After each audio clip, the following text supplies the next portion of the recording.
எனக்கு வந்து ஜெயலலிதாவுடைய ஆலோசகர் சசிகலா நடராஜன் ரொம்ப பழக்கம். அவர் பிஆர்ஓவாக இருக்கும்போது நல்லா பழக்கம். அதனால் அவர் என்ன பண்ணார், நீங்கள் நம்ம பத்திரிகை வந்தீங்களா? அப்போ அவர் நமது எம்ஜிஆர் பத்திரிகை ஆரம்பிச்சிருந்தார். அப்போது ஜெயலலிதா வந்து அந்த பத்திரிகை நடத்தினாங்க. அந்த பத்திரிகையில் நான் சினிமா ஆசிரியராக போனேன். அப்போது புலவர் ஒருத்தர் இருந்தார். அவர் மகன் தான் அதுக்கப்புறம் ஜெயலலிதாவுக்கு சீனியர் பிஏவாக இருந்தார்.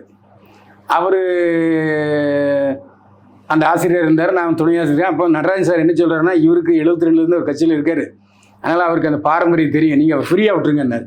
அதனால் அந்த ஒரு பக்கத்தை சினிமா பக்கத்தை நான் தான் வந்து அதை தொகுத்து வழங்கக்கூடிய பதவியில் இருந்தேன். அப்போ ஒரு முறை ஒரு நடிகையினுடைய படத்தை கொஞ்சம் பெருசாக போடுங்கினார். அவர் கொஞ்சம் சினிமா க்ரஷ் உள்ளவர். அப்போது நான் சொன்னேன், இது வந்து ஜெயலலிதா பிடிக்காது அப்படின்னு. அப்படி யோசனை பண்ணார். அப்புறம் சரின்னு விட்டுட்டார்.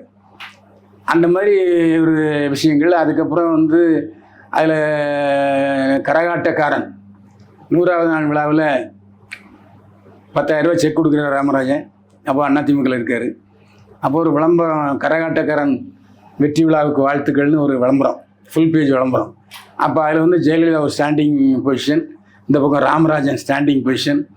விளம்பரத்தை நானே கொண்டு போய் கார்டனில் கொடுக்க போனேன். பார்த்துட்டு நான் ஜெயலலிதா பார்க்கல. வந்து பார்த்தா அந்த அம்மா வந்து இப்படி கோடை போட்டு கொஸ்டின் மார்க் போட்டிருந்தாங்க. அதாவது ராமராஜனுடைய ஸ்டாண்டிங் பொசிஷன், ராமராஜனுடைய முழு உருவம், இந்த பக்கம் ஜெயலலிதா அப்படி போட்டிருந்தது. ராமராஜன் ஒரு கேள்விக்குறி போட்டிருந்தாங்க. இதை கொண்டு அந்த புலவர்கிட்ட கொடுத்த ஆசிரியர்கிட்ட, அவர் வந்து சசிகலாவுடைய தமிழாசிரியர். அவர் சொன்னார், என்ன ரங்கநாதன் எனக்கு புரியலையே அப்படின்னாரு. அப்படியான்னு சொல்லி அந்த பேஜை கொஞ்சம் தள்ளி வச்சு அந்த ராமராஜன் படத்தை எடுத்துகிட்டு ஜெயலலிதா படத்தை டபுள் காலம் பெருசாக போட்டு கீழே ராமராஜன் தலையை மட்டும் போர்ட்ரேட் வச்சேன். ஜெயலலிதா ஸ்டாண்டிங் வைக்கிறாங்க, கீழே ராமராஜன் படம் வச்சுருந்தேன். டிக் பண்ணிட்டாங்க. ஏன்னா ஜெயலலிதாவுடைய மென்டாலிட்டி, அவங்களுடைய அணுகுமுறை எனக்கு கொஞ்சம் தெரியுங்கிறனால செஞ்சேன். அப்போ தான் புலவருக்கு தெரிஞ்சுது, இந்த ஆள் பத்திரிகைக்காரன் ஒரு ஆளை பார்த்த உடனே புரிஞ்சுக்கிடுவான்.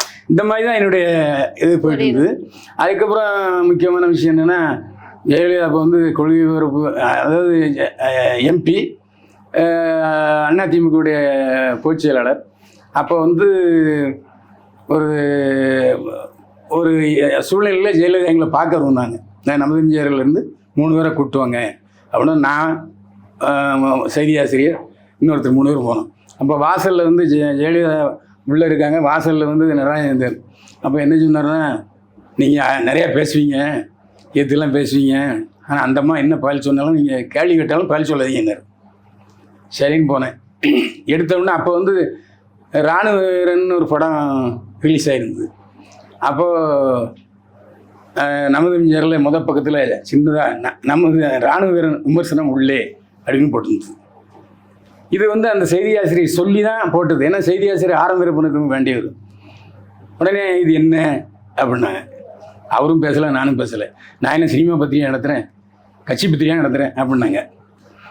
சரின்னு விட்டுட்டேன். அதுக்கப்புறம் உள்ள வந்து தளபதி ராமராஜன் பேச்சு அப்படின்னு ஒன்று வந்துருந்தது. அதுவும் அவர் தான் போட்டார், செய்தி ஆசிரியர். சரி, நான் நம்ம கட்சியில் யாரையும் தளபதின்னு நியமிக்கலையே அப்படின்னு ஜெயலலிதா சொன்னாங்க. என்னடா வம்பா போச்சுன்னு நானே இப்போ அவர் பேசாமல் இருக்கார், பயந்துட்டு இருக்கார், ஏன்னா வயசானவர். நான் என்ன, மேடம் நீங்கள் சொன்னீங்கன்னா நான் சினிமா பேச்சு நிறுத்திடுறோம் அப்படின்னு. I don't say like that அப்படின்னாங்க. அப்பா இதெல்லாம் வேண்டான்னு தான் சொன்னேன் நாங்கள். அப்புறம் வந்துட்டோம்.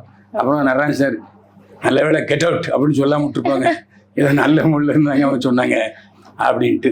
வணக்கம். அப்பா மீடியா சார்பா எங்கள் அப்பா அப்படின்ற ஆல்பம் சாங் பண்ணியிருக்காங்க. அதில் ஆக்ட் பண்ணியிருக்கிறது லக்ஷனா ரிஷி அவங்க. ஸோ நல்லா ஆக்ட் பண்ணியிருக்காங்க. ஸோ ஆல்பம் சாங் நல்லா வந்திருக்கு.